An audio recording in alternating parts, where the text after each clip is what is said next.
Sierra, and today I'm going to be showing you how to change a printhead on xi4 printers. What we'll need is a new printhead and a flathead screwdriver.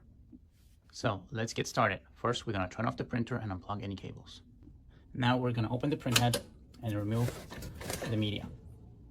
Using a flathead screwdriver, we're going to be loosening up the screw located right on the top of the printhead, like so. And you can see that the printhead has dropped.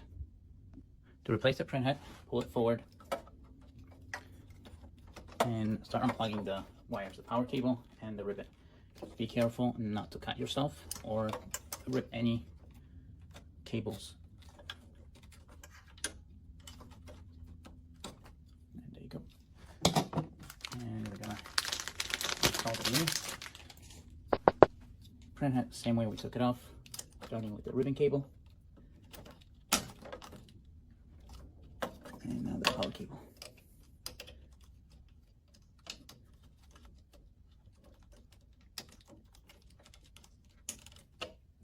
So again, there are two cables right over here. There is a ribbon cable and the power cable that we connected. Now the same we took it off, we're going to be screwing the screw back onto the printhead. Just make sure that these wires right here are nicely tucked in so they're not sticking out and they're not going to get caught anyway. So you can lift it all the way up if you have to.